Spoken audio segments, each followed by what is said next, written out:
parte de Dios para usted, pero solo quería regresar a lo que hemos estado hablando. Hemos estado hablando sobre la declaración de Jesús: el reino de Dios se ha acercado. Y queremos seguir con ese tema en esta preciosa tarde. Hemos acordado que el reino de Dios es una cultura. Es una cultura celestial que se extiende a lo natural. Cuando Jesús habla del reino de Dios, no necesariamente está hablando del cielo, eso ya lo acordamos. Está hablando algo que se puede experimentar aquí en la tierra. Y la iglesia de Jesucristo, usted y yo, formamos parte de esa extensión del reino aquí en la tierra. Por eso hemos estado hablando sobre los valores del reino. ¿Cuál fue el primer valor que compartimos sobre el reino de Dios? Fue el domingo pasado, hablamos sobre la unidad. En el reino de Dios, dijimos el domingo pasado, no existen los llaneros solitarios. ¿Sí? En el reino de Dios, nadie es llamado a hacer algo solo. En el reino de Dios se valora la unidad, se valora el trabajo en equipo, se valora el esfuerzo corporativo. Jamás el Señor te va a mandar a hacer algo solo. Si tú recibes una instrucción de hacer algo solo, separado de la congregación, separado de la gente, esa instrucción no viene de Dios. Porque un valor del reino de Dios es la unidad. Aún Dios mismo estableció una relación entre sí mismo. Lo conocemos como la Trinidad. Ni nuestro Dios, que es Dios único, Dios santo, Dios perfecto, Él mismo en su esencia diseñó una relación entre el Dios el Padre, Dios el Hijo, Dios el Espíritu Santo. Algunos creyentes no han entendido el valor de la unidad, el valor de la unidad, y tratan de enfrentar problemas, desarrollar proyectos, evitar problemas, agarrándose de la mano del aislamiento. ¿Okay? Como creyente, si tú acostumbras a hacer las cosas solo para evitar problema, para evitar pleito, tienes que aprender a soltar eso. Porque uno de los valores del reino de Dios es la unidad. Hoy en día hay personas que les gusta trabajar solos, aún en la iglesia, y piensan que es algo sabio. Pero de acuerdo a la palabra de Dios, el aislamiento no es de Dios. Cuando tú vas a emprender un proyecto para la honra y la gloria de Dios, asegúrate que te conectas con una estructura de liderazgo, de autoridad, una sombrilla espiritual, porque la unidad es posible por la organización. Nunca trates de hacer un proyecto solito. Es que el Señor me puso en el corazón hacer esto. Está bien, habla con tu pastor, habla con un líder de la iglesia, busca la bendición de la iglesia. Busca la bendición estructural. Si vas a hacer un proyecto en tu trabajo, no lo empieces a hacer solo. Busca conectarte con el propósito y la visión de la organización por la cual tú trabajas o la cual estás sirviendo. La unidad es un valor del reino de Dios y es algo que usted y yo debemos aprender a abrazar. Esta pandemia nos trató de aislar, nos trató de separar. Y aunque no podemos estar en el mismo lugar, todavía podemos trabajar para estar juntos. Y eso es algo que nosotros debemos procurar hacer, el estar juntos. El estar juntos, dijimos el domingo pasado, que toma trabajo. No va a pasar automáticamente. Es como la iglesia no se puede reunir, entonces el pastor me va a buscar, mi líder me va a buscar. Deberíamos hacerlo y es parte de lo que mi responsabilidad, pero también tu responsabilidad es buscar la manera de mantenerte conectado, porque la unidad demanda trabajo. no pasa automáticamente. Lo dijimos el domingo pasado. Muchas veces no es por maldad que la gente busca aislarse. A veces las personas han pasado malas experiencias en la iglesia. Alguien los trató mal. Alguien abusó de ti, te puso a trabajar demasiado y nunca te dio un gracias.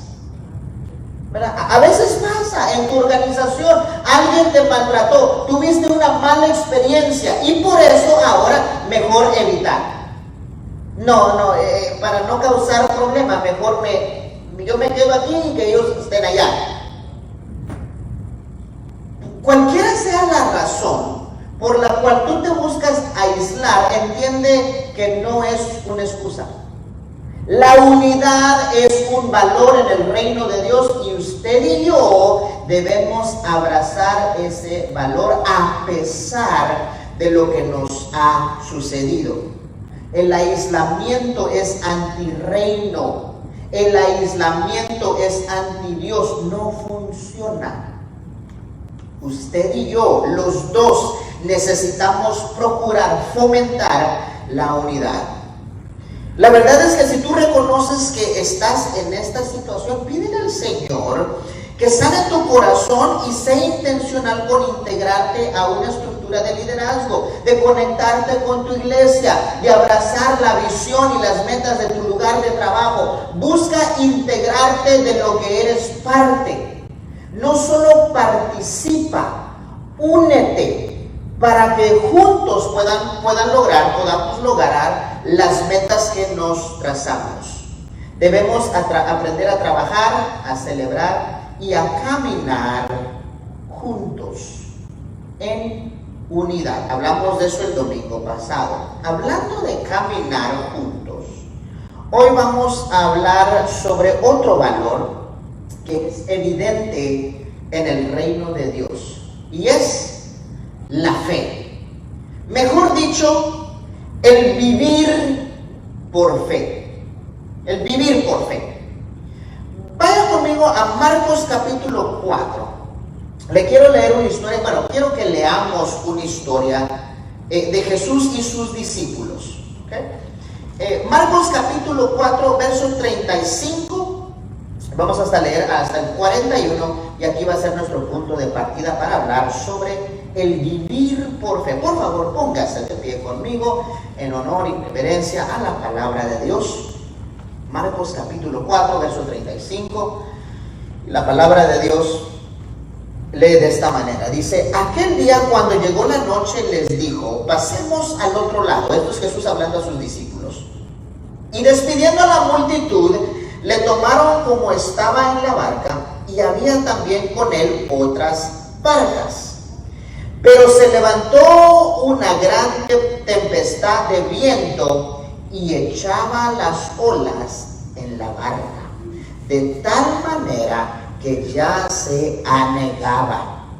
Verso 38. Y él estaba en la popa, estaba durmiendo sobre un cabezal.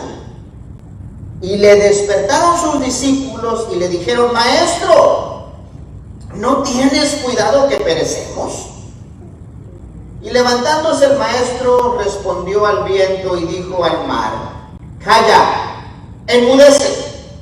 Y cesó el viento y se hizo grande bonanza. Luego el maestro le dijo a sus discípulos: ¿por qué estás así amedrentados? ¿Cómo es que no tienen fe? Entonces los discípulos temieron con gran temor y se decían el uno al otro: ¿quién es este que aún el viento y el mar le obedecen?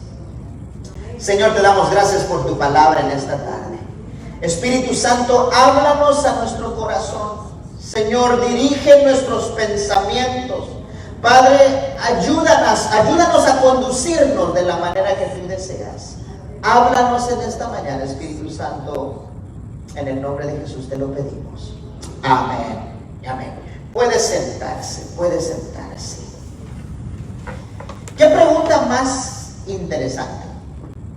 Jesús está durmiendo en medio de una tormenta. Sus discípulos preocupados porque llegaron a pensar que ellos no le importaban al maestro. El maestro estaba durmiendo mientras ellos estaban enfrentando una tormenta. A veces a nosotros nos pudiera parecer así, ¿verdad? Que el maestro está durmiendo y va acá enfrentando una tormenta. Y los discípulos vienen y lo despiertan. Jesús hace lo que tiene que hacer y luego le hacen esta pregunta. Le dice, ¿cómo es que no tienen fe? ¿Cómo es que después de ver todo lo que han visto hasta ahorita no tienen fe? Esto está ocurriendo después que los discípulos han experimentado milagro tras milagro de Jesús. Jesús ya sanó a alguien de una mano seca, ya devolvió la vista a por lo menos 4 personas, ya había tornado el agua en vino. Jesús ya había hecho varias cosas para que estos muchachos que estuvieron presentes, nadie se los contó, no lo leyeron en el periódico ni en las noticias, ellos estuvieron allí cuando Jesús hizo lo que hizo. Es más, hasta cierto punto ellos participaron de los milagros que Jesús ya había hecho. Y Jesús les pregunta, ¿por qué están así, muchachos? ¿Por qué están amedrentados? ¿Por qué están temerosos? ¿Por qué están desanimados? ¿Por qué se sienten desamparados? Están pasando una tormenta y ustedes se sienten desamparados. A lo mejor si nosotros estuviéramos pasando la misma tormenta, nos sintiéramos de la misma manera, medios desamparados, medios desanimados. Fuese una tormenta física, una tormenta biológica, como la que estamos pasando ahora, una tormenta emocional. Y a veces nos podemos sentir abandonados y solos. Y que Jesús venga y nos diga, muchachos, ¿por qué se sienten de esa manera? ¿Acaso no tienen fe? Porque ¿cómo es que hasta este punto no han podido lograr tener fe? Déjeme decirle, para empezar, los discípulos tenían una medida de fe para estar siguiendo al maestro. Ellos tenían una medida de fe porque habían dejado sus trabajos, habían dejado sus tareas, hasta cierto punto habían como que sacrificado a su familia para andar con el maestro. Ellos creían en el maestro, lo habían visto hacer varios milagros, creían en él. Su fe había sido iniciada, pero acá el maestro no les está preguntando tanto porque no tienen ni una gota de fe. Jesús lo que le está preguntando es, caballeros, ¿por qué no han aprendido a vivir por fe? Iglesia, es una cosa tener fe para creer, pero es otra cosa vivir por fe. La fe para creer me permite ser salvo, pero el vivir por fe me da una fe para hacer, no solo creer. Es una cosa tener fe para salvación, es otra cosa vivir por fe. Todo creyente tiene fe. Dios le ha dado una medida de fe a todo creyente, por eso cree. Pero no todo creyente, incluyendo a los discípulos en este punto, hemos aprendido a vivir por fe.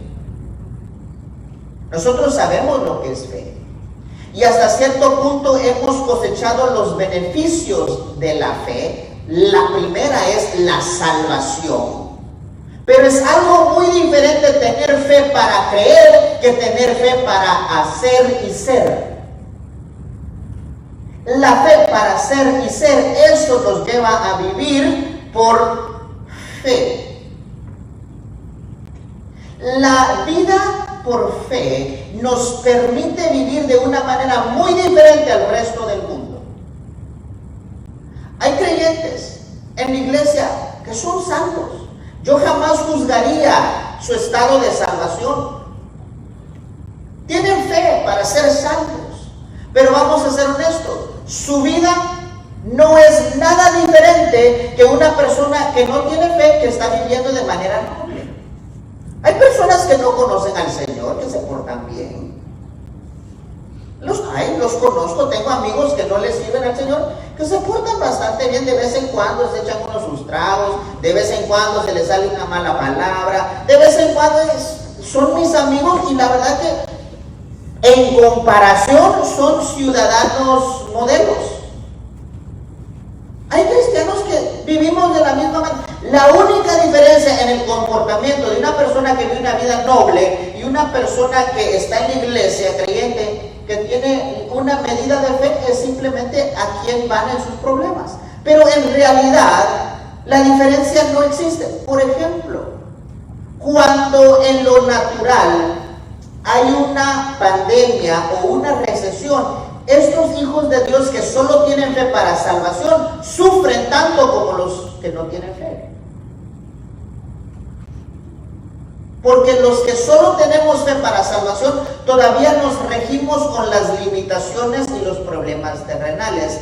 El tú lograr a vivir por fe, las recesiones, las pandemias no te aplican a ti.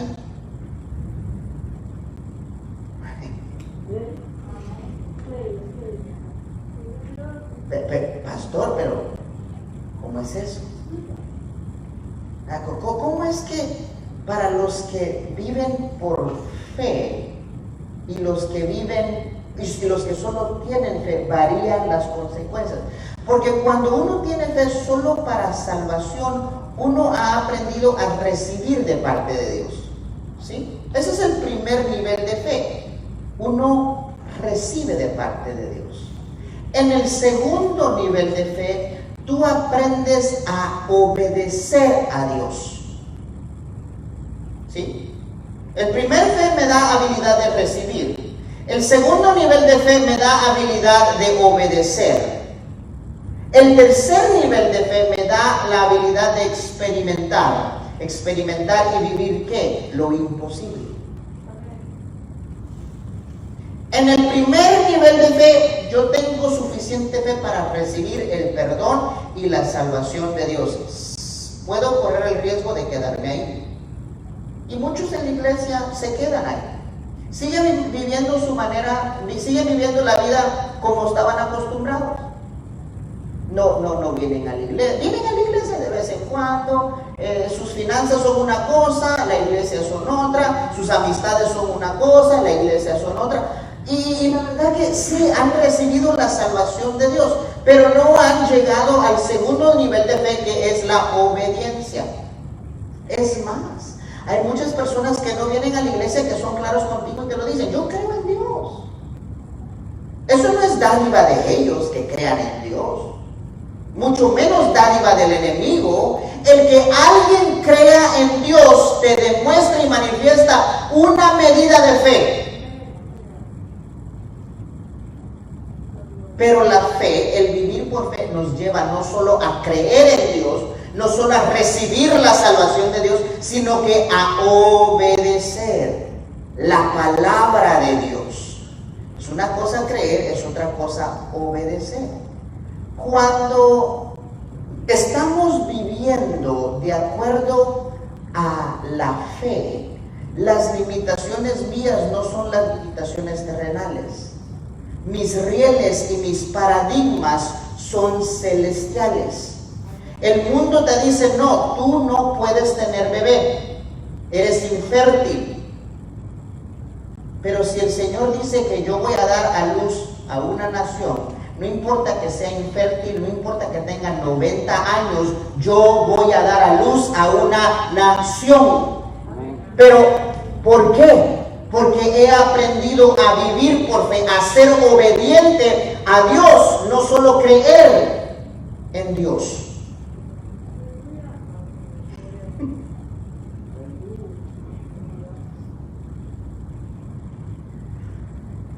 Existe la fe para salvación, y esa fe es la fe obrando en mí. La fe para salvación es la fe obrando en mí. El vivir por fe es yo obrando en fe. Fe para salvación es la fe obrando en mí. Vivir por fe es yo obrando en fe. ¿Cuál es la diferencia? Cuando yo acepto al Señor Jesucristo en mi corazón, yo lo invito a que venga a mi vida. Yo lo invito a Él que venga a mi corazón. El vivir por fe es yo decir, ¿sabes qué? Jesús, tú has venido a cambiar mi corazón y mi vida de tal manera que yo ya no te quiero invitar a ti a mi vida. Yo quiero que tú me invites a mí, a tu vida, a tus reglas, a tu reino, a tu atmósfera, a tus regulaciones, a tus limitaciones. Yo no quiero que tú vengas a vivir en mí, yo ahora quiero vivir en ti. Y hay una gran diferencia entre tener fe y vivir en fe. Los discípulos estaban con miedo, porque aunque creían en el Maestro, la fe estaba obrando en ellos. Ellos no estaban obrando en fe, se habían desanimado, estaban pensando y dudando que a lo mejor ellos no le importaban a Jesús. Y aunque Jesús estaba durmiendo, Jesús estaba llevando a cabo un proceso en la mente y en el corazón de estos caballeros. Él estaba durmiendo, pero estaba obrando.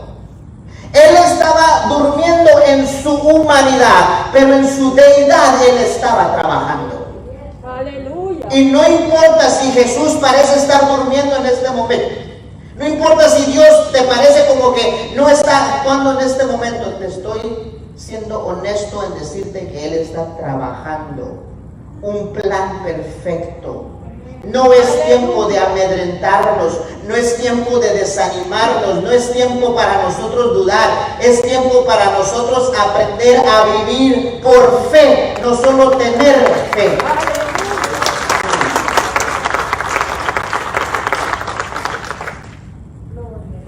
Gloria a tu nombre. Iglesia, Dios nos está retando a aprender a vivir por fe. Aleluya. Vivir por fe es dar todo. Tener fe es recibir mucho, la salvación, la vida eterna. Pero vivir por fe es dar todo.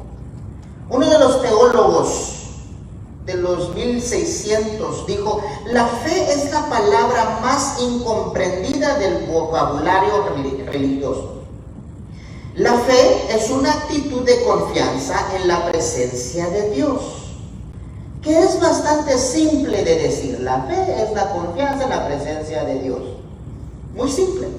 Sin embargo, vivir por fe significa entregar toda tu vida a Dios, abandonando tus propios deseos y convirtiéndote en un servidor, al darte cuenta de que todo lo que tienes, incluida tu propia existencia, es una gracia y un don de Dios. Amén. El vivir por fe es desechar mis deseos, mi comodidad, lo que yo quiero, lo que a mí me gusta, simplemente por obedecer lo que Dios dice, por someterme a los procesos por el cual Dios ve necesario pasarme a mí. Me puedo encontrar en momentos difíciles, pero yo no reniego. Me puedo encontrar en tormentos, pero yo no estoy preocupado, porque estoy sometido a su plan perfecto.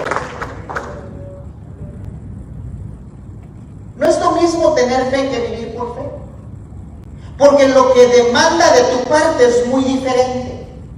Me acuerdo la historia de una gallina y un cochinito que estaban debatiendo para que iban a desayunar. ¿La han escuchado? Dice que la gallina y el cochinito estaban discutiendo lo que iban a desayunar. Y la gallina dice: mira, tengo una idea. Yo pongo los huevos y tú pones el jamón, le dice el cochinito. ¿Cómo que? Dice el cochinito. No. Los huevos son una contribución tuya, pero el yo poner el jamón es sacrificio.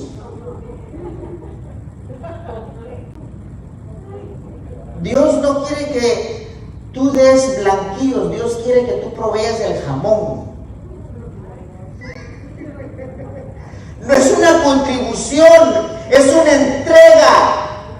El vivir por fe no es solo una contribución de vez en cuando. dando, Señor, te doy una oportunidad para bendecirme. No, no, no. Es una entrega total, Señor, como tú quieras, donde quieras y cuando quieras. Úsame. Usa mi vida, usa todo lo que tengo. Úsame a mí. Eso es vivir por fe.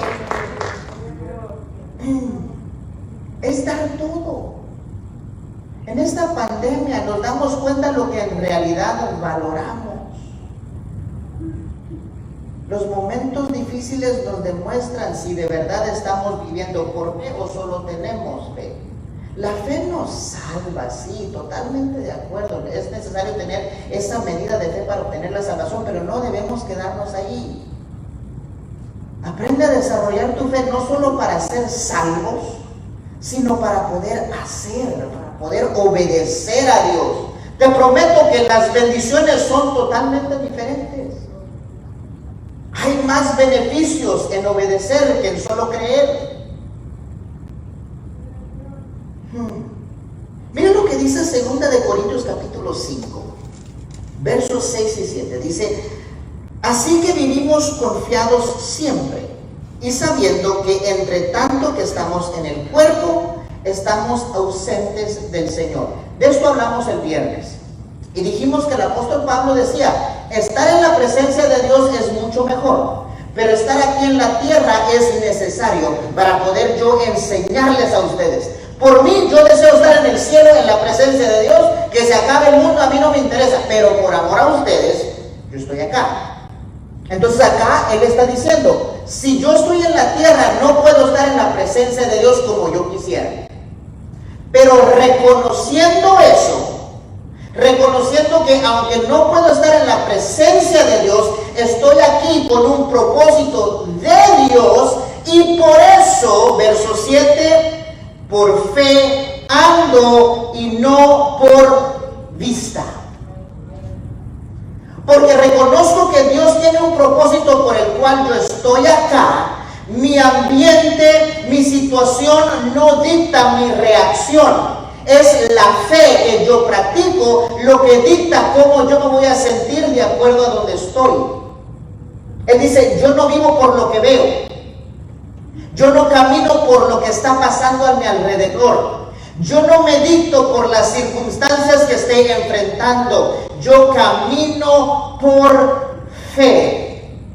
Por eso muchos de nosotros en medio de esta pandemia dejamos de caminar. ¿Por qué, pastor? Porque decimos que vivimos por fe, pero cuando nuestros ojos empezaron a ver lo que decían las noticias, paramos. No seguimos caminando, paramos. Pero yo pensé que andabas por fe. No por vista. Es que lo que pasa es que fíjate que no, paraste. Eso es prueba que cuando viste que algo malo pasó, dejaste de caminar. Pero yo pensé que andabas por fe y no por vista. Cuando viste que algo malo pasó, paraste. Uno de los corredores más efectivos de la Fórmula 1 había ganado varias carreras, y un reportero le pregunta: mira, ¿y cuál es tu secreto para ganar tantas carreras? Él le dijo: es muy fácil, tengo muchas estrategias, pero la que más me ha ayudado es esto. Cuando voy en el carro en una carrera y veo que allá adelante se está desarrollando un accidente, por lo general los otros choferes lo que hacen es frenan, yo acelero. Cuando nosotros vemos que algo malo está sucediendo y lo estamos viendo con nuestros ojos terrenales, frenamos, paramos, nos detenemos, dejamos de caminar, porque estamos caminando por vista y no por fe. Pero cuando nosotros logramos ver que un accidente se está apresurando, que una pandemia se está desarrollando, yo en vez de frenar porque estoy viendo con los ojos de la fe, yo acelero, le echo más ganas, le pongo más empeño.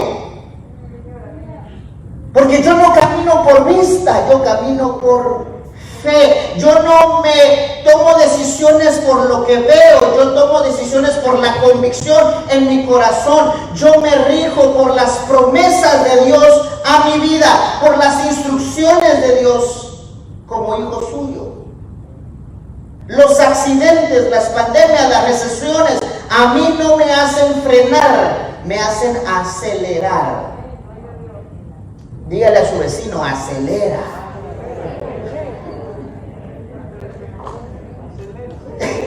Eso es caminar por fe. Como hijos de Dios, nosotros no estamos sujetos a las limitaciones terrenales. Nuestros parámetros, nuestros rieles son divinos. Son divinos. Tus limitaciones, tus parámetros son divinos. Aprendamos a entender y a mirar con los ojos de fe, no con los ojos terrenales. Miren la oración de Jesús. Padre nuestro que estás en los cielos, santificado sea tu nombre. Venga tu reino, hágase tu voluntad como en el cielo, así también en la tierra. El reino de Dios se manifiesta en ti cuando tú dejas de someterte a las limitaciones terrenales y buscas conducirte dentro de los parámetros celestiales. ¿Qué es lo que el Señor te está mandando y pidiendo en este tiempo? ¿Es quedarte en casa? ¿Es no llamar a los hermanos? ¿Es aislarte? ¿Qué es lo que Dios, qué es lo que la fe te está pidiendo hacer ahora? Déjeme decirle, el vivir por fe reta lo imposible. El vivir por fe reta el caos. El vivir por fe reta la desesperación. El vivir por fe reta la incertidumbre. El vivir por fe reta las enfermedades y los diagnósticos.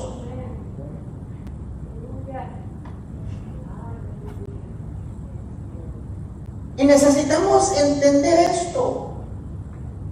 Porque si no, cuando miremos que algo difícil se aproxima, vamos a empezar a frenar.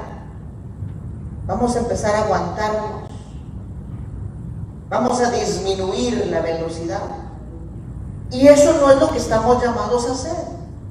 No importa lo que estemos enfrentando, iglesia, nosotros tenemos una promesa de parte de Dios. Amén. Mire cómo el apóstol Pablo lo pone en Romanos capítulo 8. ¿Quién nos separará del amor de Cristo? ¿Quién? Y él debería de decir, nada nos separará del amor de Cristo, porque eso se supone. No existe nada que nos separe del amor de Cristo, nada. Pero él no lo dice como declaración. Él deja que nosotros lo respondamos. ¿Qué te va a separar a ti del amor de Cristo? ¿Qué te va a separar a ti de la congregación de los hermanos? ¿Qué te va a separar a ti del propósito de Dios? ¿Qué te va a separar a ti de la gran comisión? ¿Qué es lo que tú vas a permitir que te separe del amor de Dios? Porque la respuesta es obvia. Se supone que nada. Tribulación, angustia, persecución, hambre, desnudez, peligro, espada. Algunas de estas cosas nos van a separar del propósito, del diseño, del plan perfecto de Dios. Si solo tenemos fe para salvación, sí. Pero si hemos desarrollado una vida que vivimos por fe, no. Ni espada, ni hambre, ni peste, ni desnudez. Como está escrito, por causa de ti somos muertos todo el tiempo. Señor, por tu causa a veces vamos a morir. Somos contados como ovejas de matadero. Antes, en todas estas cosas somos más que vencedores por medio de aquel que nos amó. Por lo cual estoy seguro de que ni la muerte, ni la vida, ni ángeles, ni principados, ni potestades, ni lo presente, ni porvenir, ni lo alto, ni lo profundo, ni ninguna otra cosa creada nos podrá separar del amor de Dios, que es en Cristo Jesús, Señor nuestro. Nada nos separa. O supuestamente nada nos debería separar. Por lo menos de parte de Dios no hay nada que nos pueda separar. Ya nosotros decidimos qué clase de vida nosotros vamos a vivir. Déjeme decir algo, las situaciones difíciles demuestran los verdaderos problemas. La pandemia no es un problema, la verdad que no. Para los hijos de Dios la pandemia no es un problema. El problema son los hijos de Dios que no hemos desarrollado el compromiso necesario para servir a Dios dentro y fuera de tiempo. Ese es el problema. Los hijos de Dios que no hemos aprendido a servir a Dios cuando las cosas van bien y también servirlo cuando las cosas van mal. Gloria a Dios. Los tiempos difíciles revelan los verdaderos problemas. No es problema que tú no quieras morir en esta pandemia o en cualquier otro tiempo, pues. No es problema que tú no quieras morir. El problema es que tú le tengas miedo a morir. Eso sí es problema. Si tú me dices, pastor, yo le tengo miedo, terror a morir, tienes problema. Porque le tienes miedo a lo mejor. ¿Crees que esto es mejor? ¿Crees que esto es lo que vale conservar? Por favor. No es problema que no quieras morir, es que la verdad que nadie queremos morir, queremos seguir viviendo, compartiendo con familia. Pero si nos llega el día que venga, bienvenido. El problema no es que no queramos morir, el problema es que le tengamos miedo a la muerte. El problema no es que nos guste la comodidad, el problema es que no estemos dispuestos a sacrificarla.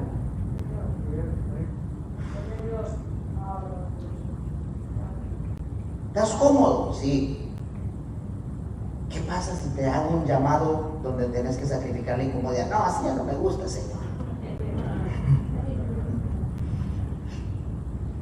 Necesitamos aprender a vivir por fe, iglesia. Y quiero compartir este versículo con usted para ir cerrando esto, porque creo que Dios nos está haciendo un llamado a usted y a mí, a todos los que están conectados en esta tarde. Miren lo que dice Romanos capítulo 1, verso 16, porque no me avergüenzo. Ya se lo sabe hasta de memoria. Del Evangelio, porque es poder de Dios para salvación a todo aquel que cree, el judío primeramente y también al griego. Pero mire lo que dice, porque en el Evangelio la justicia de Dios se revela por fe y para fe. ¿Cómo está escrito? Mas el justo por la fe vivirá.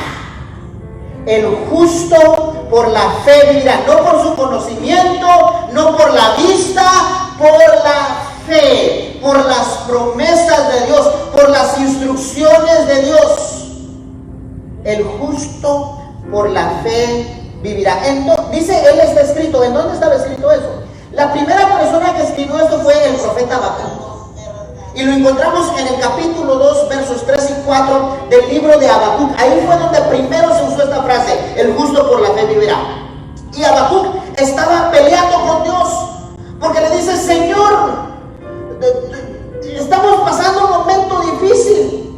Babilonia nos está cayendo encima, nos están maltratando, nos están haciendo la vida imposible. Y Jesús, el Señor le habla a Habacuc y le dice, y Jehová me respondió y me dijo, escribe la visión y declárala en tablas para que corra el que la lee en ella. Y aunque la visión tardara aún por un momento, más se apresurará hacia el fin y no mentirá. Aunque tardare, espéralo, porque sin duda vendrá, no tardará. El Señor le da una promesa de salvación a Habacuc y le dice, mira, aunque tarde, aunque te parezca que no va a llegar, va a llegar. Pasa este proceso.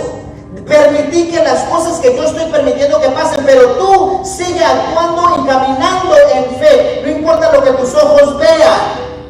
Tú anda por fe, no por vista.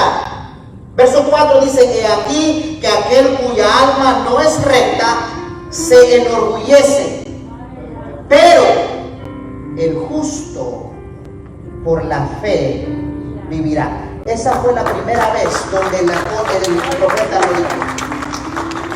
Fue un momento difícil, fue un momento duro, fue un momento donde actuar en fe era difícil, corrían riesgo de salud personal.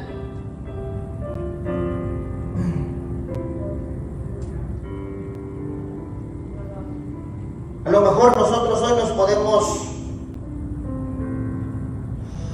sentir igual que Habacuc. Y eso es bueno, porque quiero llevarte a hacer la misma oración que hizo Habacuc después de hacer esta declaración, porque todavía estaba pasando un tiempo difícil el pueblo de Israel. Es más, Dios le dijo a Habacuc que no los iba a librar. Dios le dijo a Habacuc que él estaba usando a los babilonios para purificar a su pueblo. Él le dice a Habacuc: tú crees que ellos te están maltratando por enorgullecerse, pero le dice: ellos te están maltratando porque yo los estoy usando como proceso para limpiarte y purificarte a ti. No te equivoques, tu salvación vendrá, pero primero el procedimiento se cumplirá. Yo los mandé, yo los permití para purificarte a ti, le dice a Habacuc. Y Habacuc le dice así: el justo va a vivir por fe. Y luego en el capítulo 3, después de recibir esa palabra de parte de Dios, no te preocupes por los tiempos difíciles. Los tiempos difíciles demuestran los verdaderos problemas para que tú lidies con ellos y los corrijas. Dice Habacuc en el capítulo 3, verso 2: oh Jehová, he oído tu palabra y temí. Cuando llega la palabra de Dios, nosotros desarrollamos una reacción divina. Acá Habacuc dice: temí, tuve miedo. Ese miedo no es un terror así que te paraliza, sino que algo más de honra, de respeto. Casi igual como que lo leímos al principio. ¿Se acuerda que los discípulos, cuando Jesús le dijo: calla, enmudece? Dice que ellos temieron con mucho temor y se preguntaban: ¿y quién es este que hasta el viento le hace caso? Jesús le demostró a sus discípulos que ellos no estaban en una tormenta porque la tormenta había ocurrido. Jesús le dice: si yo quiero, yo puedo parar esta tormenta. Te muestro, calla, enmudece. Y todo se cayó. Si nos estamos pasando por tormentas, no es porque Jesús no pueda controlarlas.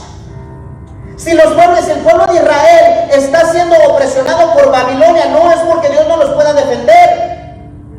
Si estamos pasando por pandemia, no es porque Dios no nos puede librar.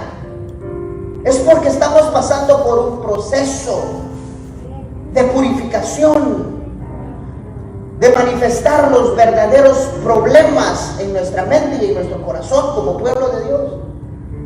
Y Habacuc le dice: oh Jehová, he oído tu palabra y temí. Miren lo que dice: oh Jehová, aviva tu obra en medio de los tiempos, hazla conocer. En la ira, acuérdate de la misericordia. Habacuc le dijo: Señor, no te lleves a los babilonios. Dios, no quites la pandemia, no te lleves la tormenta. Aviva tu pueblo. Señor, aviva tu pueblo. Regrésanos la pasión que en algún momento nosotros sentimos por el evangelio, por servirte, por el hermano. Aviva tu pueblo. Y no nos avives llevándote la pandemia. Avívanos dentro de la pandemia. Haz tu obra conocer. Oh iglesia, yo estoy confiado que el Señor quiere escuchar esa oración todos los días de parte tuya y de parte mía. Avívame, oh Dios. Apasioname una vez más. Enciende esa llama de tu Espíritu Santo para que donde yo vaya la gente pueda conocer y que tú eres Dios. Dar a conocer tu obra. Oh iglesia, que esa sea tu oración esta semana. Señor, ayúdame a no solo tener fe en ti, ayúdame a vivir por fe. Espíritu Santo, apasiona mi vida una vez más. Aviva tu obra. Aviva tu obra. Déjeme decirle, iglesia, cuando la Biblia habla acerca del retorno de Jesús, da muchas cosas, muchas señales. Pestes, guerras, terremotos. Pero todavía no dice: y entonces vendrá el fin. Dice: principio de dolores. ¿Sabe después de qué dice? Y este es el fin. Después que habla acerca de que el evangelio va a ser predicado de una manera increíble. Pero para que el evangelio sea predicado de esa manera, para anticipar el retorno de Jesús como iglesia, como congregación, necesitamos ser avivados. Necesitamos recuperar esa pasión, ese primer amor que en algún momento vivimos. Que ni peste, ni enfermedad, ni espada, ni hambre, ni desnudez nos separaba de nosotros cumplir con nuestro compromiso con Dios. Aviva tu pueblo, aviva tu obra en medio de los tiempos. Señor, hazla reconocer. Oh Jehová, aviva tu obra en medio de los tiempos. En medio de estos tiempos, oh Dios, hazla conocer. Oh Espíritu Santo de Dios, te pedimos en esta tarde que tú avives a tu pueblo. Señor, en algún momento, si nosotros nos hemos dejado dormir, si nosotros nos hemos dejado perder la pasión, perder el denuedo, perder el compromiso, nos acostumbramos a la rutina diaria, perdónanos y aviva nuestro corazón una vez más. Avívanos como los apóstoles y la iglesia primitiva, que no importaba lo que tuvieran que enfrentar, ellos siempre predicaban tu evangelio, ellos siempre estaban discipulando los unos a los otros. Padre, danos esa pasión, danos ese denuedo. Señor, ayúdanos a promover la unidad, ayúdanos a promover la fe, el vivir por fe, y que nosotros seamos los primeros ejemplos de lo que eso significa. Oh Espíritu Santo, aviva tu obra en esta tarde. Aviva tu pueblo en esta hora, Señor, en el nombre de Jesús de Nazaret. Oh, si tú estás acá o estás conectado y todavía no conoces ese poder avivador, esa pasión que trasciende entendimiento, quiero dártelo a conocer. Su nombre es Cristo Jesús. Y lo único que tú tienes que hacer para invitarlo a tu corazón, que es el primer paso, es decirle: Señor Jesús, ven a mi vida, hacer una oración. Lo que tienes que hacer es simplemente repetir después de mí: Señor Jesús, reconozco que te necesito. Reconozco que no me puedo salvar yo mismo. Yo creo en ti y te confieso como mi Señor. Perdóname y sálvame. Escribe mi nombre en el libro de la vida para poder vivir una eternidad contigo. Renuncio al pecado y me comprometo contigo en el nombre de Jesús. Si tú oraste esta oración, quiero dejarte saber que este es el principio de un bello caminar, porque el primer paso es invitar a Jesús a venir a tu corazón, pero el segundo paso es poder pedirle a Él que Él nos invite a caminar en su reino, en su ambiente, en lo que Él dice, no lo que yo veo. Queremos ayudarte a aprender a vivir por fe. Mándanos un mensaje, déjanos saber que aceptaste al Señor. Queremos celebrar contigo. Esa es la mejor decisión que cualquier persona pueda tomar.